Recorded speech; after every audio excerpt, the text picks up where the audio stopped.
Hello नमस्कार दोस्तों, स्वागत आप सभी का नियमित अध्ययन पर।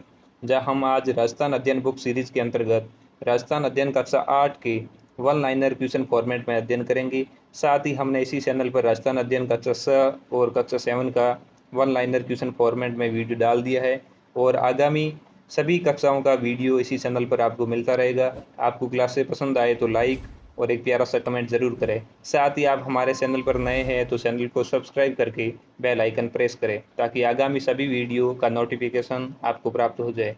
तो चलिए बिना किसी समय गवाए आज की क्लास स्टार्ट करते हैं। 18वीं सदी का राजस्थान। मराठा शक्ति को सर्वप्रथम संगठित करने वाले शासक थे शिवाजी। राजस्थान में सर्वप्रथम मराठा ने कहाँ प्रवेश किया? तो मराठों ने राजस्थान में सर्वप्रथम 1711 में मेवाड़ में प्रवेश किया। किस मराठा शासक ने मराठा ध्वज अटक से कटक तक बढ़ाने का लक्ष्य रखा? ऐसा कौन मराठा शासक था जिसने मराठा ध्वज अटक से कटक तक बढ़ाने का लक्ष्य रखा? तो वे थे पेशवा बाजीराव।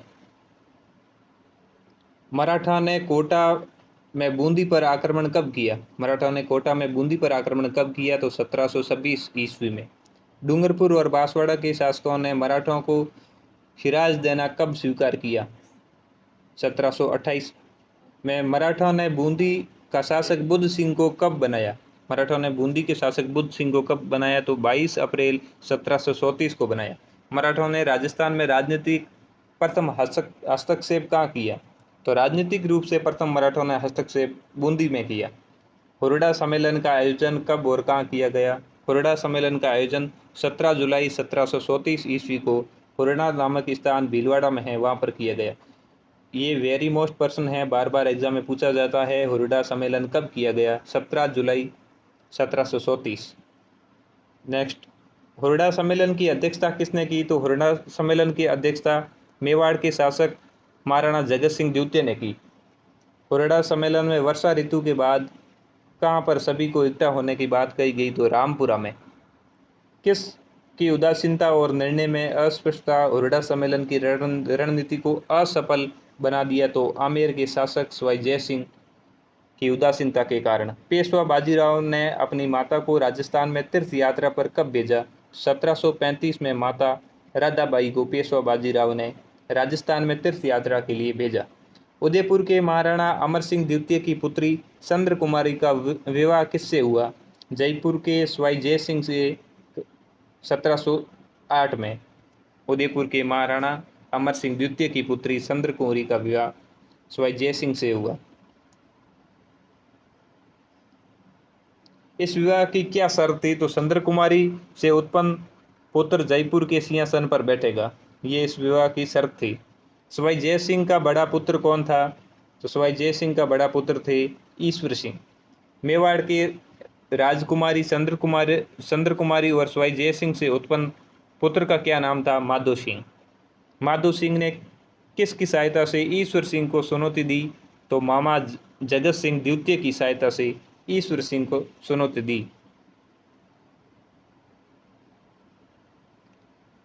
किस मराठा शासक ने माधो सिंह का साथ दिया? तो मराठा सरदार मल्हार राव होलकर ने माधो सिंह का साथ दिया। ईश्वर सिंह और माधो सिंह के मध्य कौन से युद्ध हुए? ईश्वर सिंह और माधो सिंह के मध्य राजमहल और बगरू के युद्ध हुए। किसकी कुटिलता के कारण सूर्य सिंह को आत्महत्या करनी पड़ी? तो सेनापति हरगोविंद नाटाणी की कुटिलता के कारण सूर्य सिंह को आत्महत्या करनी पड़ी। जोधपुर में किसके मध्य उत्तराधिकार संघर्ष प्रारंभ हुआ? तो राम सिंह और बखत सिंह के मध्य उत्तराधिकार संघर्ष प्रारंभ हुआ। अंग्रेजों ने राजपूतों के साथ संधि करनी शुरू की थी 1817-1818 ईस्वी में।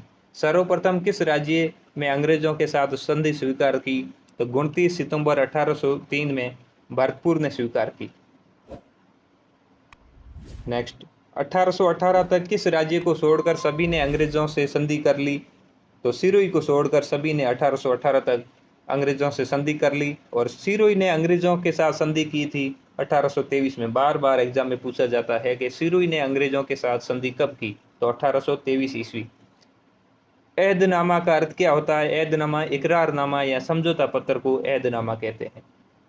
अगला प्रश्न, एरिनपुरा विद्रोह कब हुआ? एरिनपुरा विद्रोह 21 अगस्त 1857 को हुआ।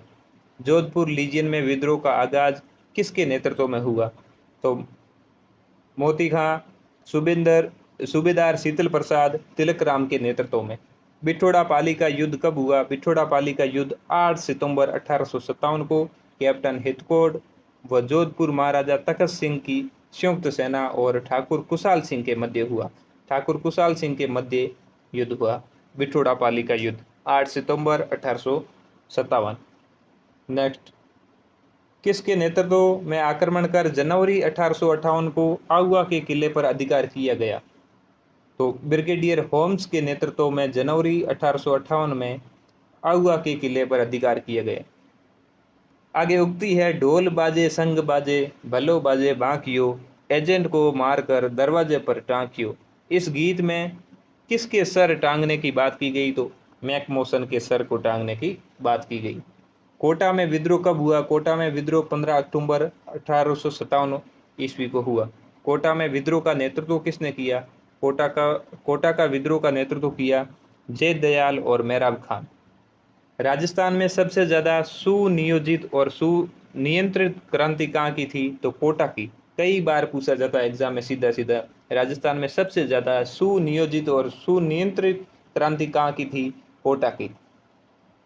अगला, कहाँ के विद्रोहियों और क्रांतिकारियों ने कैप्टन बर्टन का सिर काटकर किस शहर में घुमाया? तो कोटा के क्रांतिकारियों ने कैप्टन बर्टन का सिर काटकर घुमाया।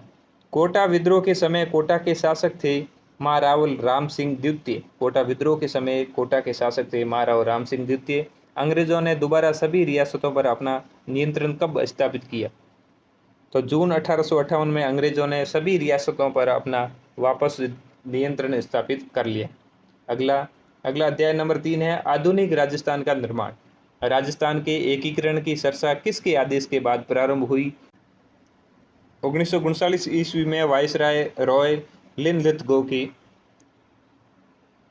एकीकरण से पहले राजस्थान में केंद्र शासित प्रदेश था। एकीकरण से पहले राजस्थान में केंद्र शासित प्रदेश था एकमात्र अजमेर मेरवाड़ा। बार बार परीक्षा में पूछा जाता है। अगला प्रश्न देखते हैं, एकीकरण से पहले राजस्थान के 3 ठिकाने कौन कौन से थे? तो कुशलगढ़, लावा और नीमराणा। ये एकीकरण से पहले राजस्थान में 3 ठिकाने थे। एकीकरण का प्रथम प्रयास किस रियासत ने किया? तो कोटा के शासक भीम सिंह ने एकीकरण का सबसे पहले प्रयास किया।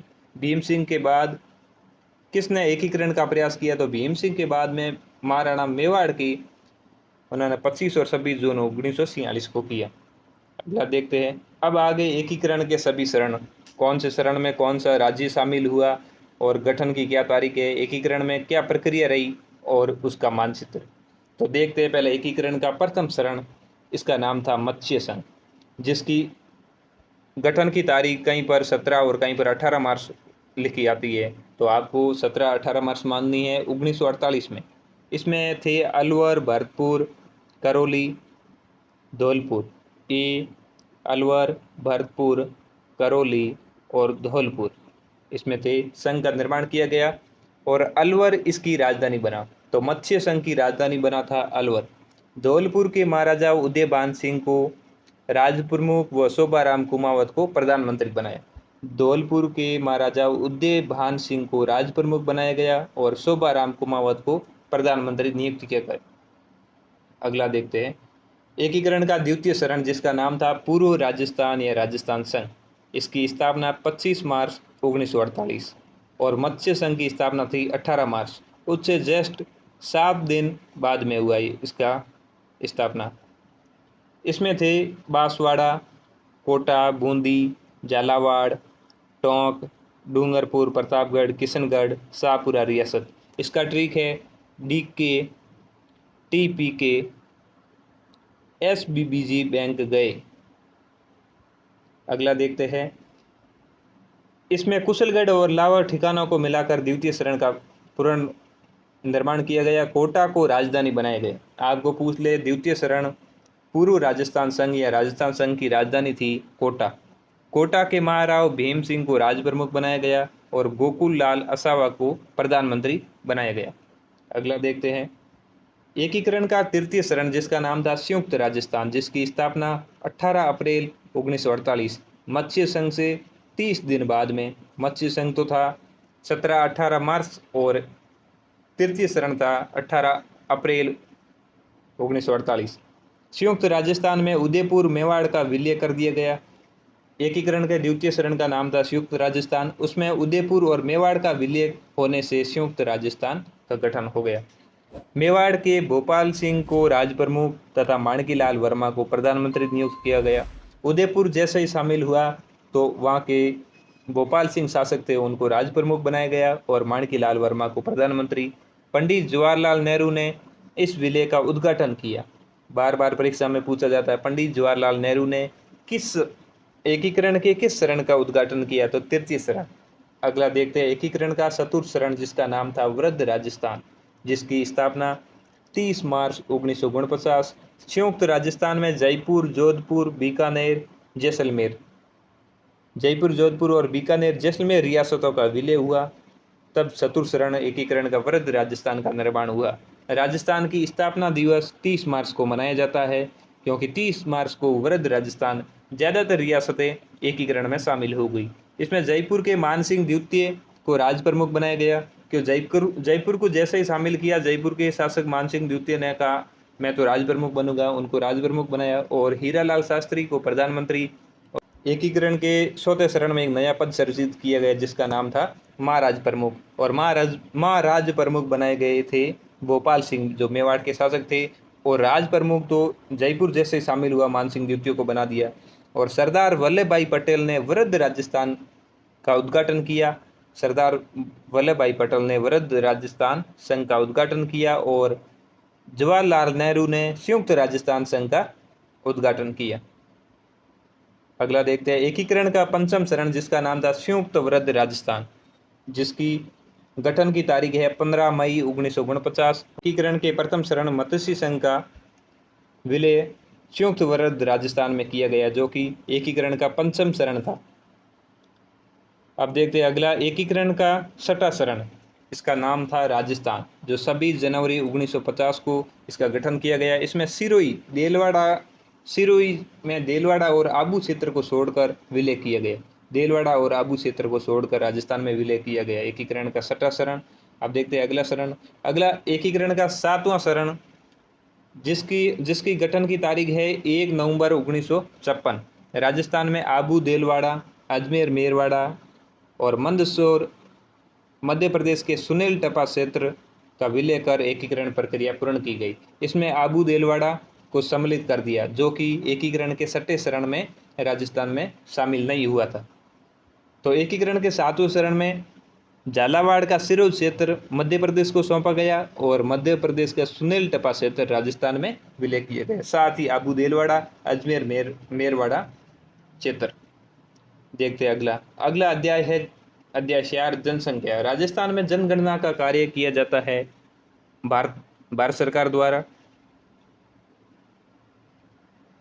जनसंख्या कितने वर्षों में की जाती है, जनगणना कितने वर्षों में की जाती है? 10 वर्षों में। भारत में जनगणना का कार्य प्रारंभ हुआ था पहली बार 1872 ईस्वी में। अगला प्रश्न देखते हैं 2011 की जनगणना के अनुसार राजस्थान की जनसंख्या थी 6.85 करोड़। राजस्थान की जनसंख्या भारत की कुल जनसंख्या का कितना प्रतिशत है? 5.7%। राज्य की जनसंख्या की वृद्धि दर सन 2011 में कितनी रही? तो 21.31% रही। राजस्थान में किस जिले की जनसंख्या वृद्धि दर सर्वाधिक रही? तो ये राजस्थान में सर्वाधिक जनसंख्या वृद्धि दर वाला जिला है बाड़मेर, जिसकी जनसंख्या वृद्धि दर रही 32.5, और सबसे कम जनसंख्या वृद्धि दर गंगानगर जिले की रही। राज्य में सबसे कम जनसंख्या वृद्धि दर किस जिले की रही? तो गंगानगर की 10%। राज्य का जनसंख्या घनत्व 200 व्यक्ति प्रति वर्ग किलोमीटर है। सर्वाधिक जनसंख्या घनत्व जयपुर में 595 व्यक्ति प्रति वर्ग किलोमीटर और न्यूनतम घनत्व जैसलमेर जिले का 17 व्यक्ति प्रति वर्ग किलोमीटर। अगला प्रश्न देखते हैं राजस्थान की कुल जनसंख्या का कितना प्रतिशत जयपुर में निवास करता है? तो 10% राजस्थान की जनसंख्या राजधानी जयपुर में निवास करती है। राजस्थान की कुल जनसंख्या का कितना प्रतिशत जैसलमेर में निवास करता है? 1% जैसलमेर में निवास करती है। पश्चिमी मरुस्थल प्रदेश जो राजस्थान का 61% भूभाग है, वहाँ पर कितनी प्रतिशत जनसंख्या निवास करती है? 40% जनसंख्या निवास करती है। अगला अगला देखते हैं। अभी मानचित्र के माध्यम से अपन देखते हैं जनसंख्या वृद्धि दर। जनसंख्या वृद्धि दर प्रतिशत में, तो अभी हमने पीछे बात की, जनसंख्या सर्वाधिक वृद्धि दर रही थी बाड़मेर की। बाड़मेर की जनसंख्या वृद्धि दर सर्वाधिक रही 32.7, और सबसे कम रही गंगानगर की। अगला देखते हैं। पश्चिमी मरुस्थल प्रदेश का जनसंख्या घनत्व 130 व्यक्ति प्रति वर्ग किलोमीटर है। पूर्वी मैदानी भाग जो राजस्थान का 20% है, कितनी प्रतिशत जनसंख्या निवास करती है? 33%। पूर्वी मैदानी भाग का जनसंख्या घनत्व 332 व्यक्ति प्रति वर्ग किलोमीटर है। अगला देखते हैं। अब मानचित्र जिसमें जन घनत्व दर्शाया गया है, तो सबसे ज्यादा जन घनत्व 595 जयपुर का और सबसे कम जैसलमेर का। अगला देखते हैं। 2011 की जनगणना के अनुसार राजस्थान का लिंगानुपात था 928। 2011 की जनगणना के अनुसार 100 वर्ष से कम आयु के बच्चों का लिंगानुपात अलग निकाला जाता है जो 100 वर्ष से कम आयु के होते। तो बच्चों का लिंगानुपात 888 और लिंगानुपात 928। राजस्थान में सर्वाधिक लिंगानुपात डूंगरपुर जिले का 994 है जो महिला प्रति पुरुष। राजस्थान में सबसे कम लिंगानुपात धौलपुर जिले का 846 पुरुष।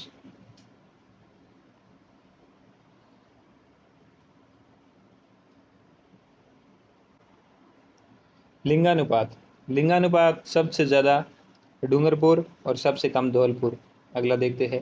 2011 की जनगणना के अनुसार राजस्थान की साक्षरता प्रतिशत 67.11%।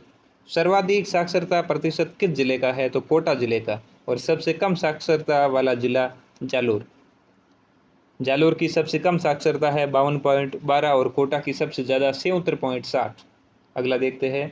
सर्वाधिक पुरुष साक्षरता किस जिले की? तो पुरुष साक्षरता सर्वाधिक झुंझुनू की है, लेकिन महिला साक्षरता सर्वाधिक कोटा की और सर्वाधिक साक्षरता भी कोटा की और न्यूनतम साक्षरता जालोर की है।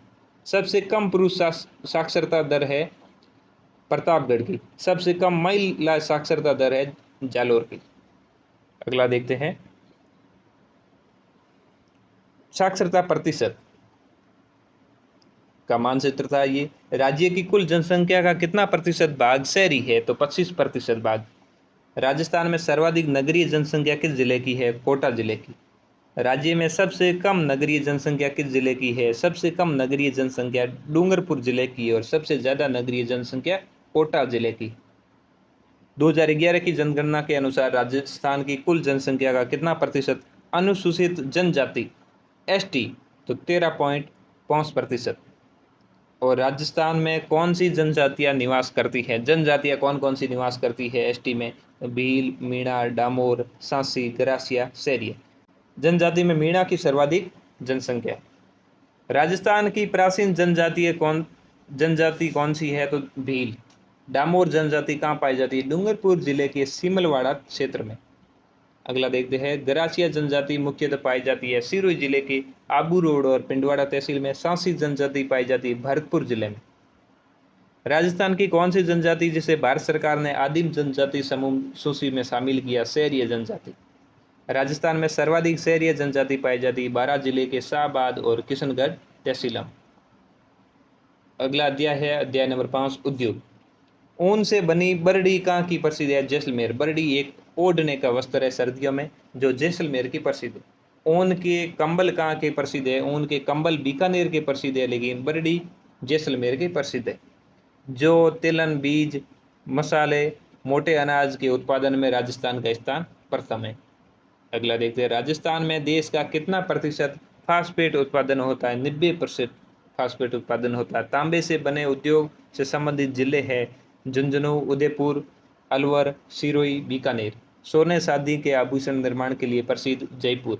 संगमरमर के लिए प्रसिद्ध स्थान राजसमंद, नागौर, उदयपुर, अजमेर, बांसवाड़ा।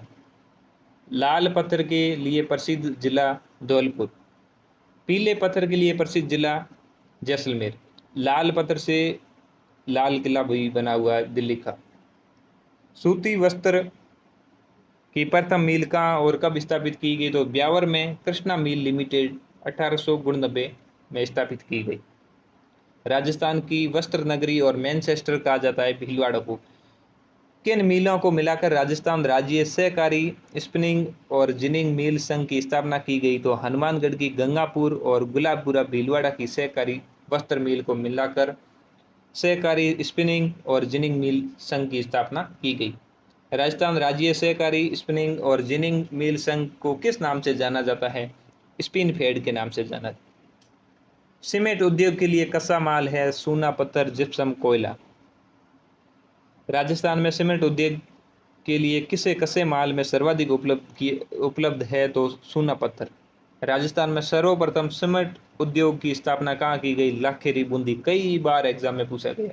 सीमेंट उद्योग के लिए कौन सा जिला आदर्श जिला माना जाता है? चित्तौड़गढ़। बिरला सीमेंट वर्क्स कहाँ पर है? बिरला चित्तौड़ में। जेके वाइट सीमेंट का कारखाना नागौर जिले में। श्री सीमेंट कहाँ पर स्थित है? ब्यावर में। जेके सीमेंट वर्क्स कहाँ स्थापित है? निम्बाहेड़ा, चित्तौड़ में। राजस्थान में प्रथम शक्कर मिल किस जिले में स्थापित की गई? चित्तौड़गढ़ में। राजस्थान की प्रथम शक्कर मिल किस नाम से स्थापित की गई? तो 1932 में the Mewar sugar mill limited, Bhopal Sagar. The Mewar sugar mill Bhopal Sagar क्षेत्र में स्थापित की गई, तो निजी क्षेत्र की है, स्थापित की गई थी। और राजस्थान में कहाँ का शुगर मिल है? चित्तौड़गढ़, केशोराय पाटन, बूंदी और गंगानगर। सेज का पूरा नाम है स्पेशल इकोनॉमिक जोन। राज्य का सबसे बड़ा सेज स्थापित किया गया, तो सबसे बड़ा सेज जयपुर के सीतापुरा में स्थापित किया गया। इसके आगे के अध्याय हम नेक्स्ट क्लास में देखेंगे, क्योंकि अब पुस्तकें कक्षा 8 से लेकर 12 तक की बड़ी पुस्तकें हैं, जिनमें एक ही कक्षा में वन लाइनर क्वेश्चन सोल्व करवाना पॉसिबल नहीं है। इससे पहले हमने कक्षा 6 और 7 की बुक का अध्ययन एक ही क्लास में करवा दिया था, वो आप देख सकते हो। और आपको आज की क्लास पसंद आए तो लाइक करें और एक प्यारा सा कमेंट करके चैनल को सब्सक्राइब जरूर करें। तो मिलते हैं अगले वीडियो में, तब तक के लिए धन्यवाद।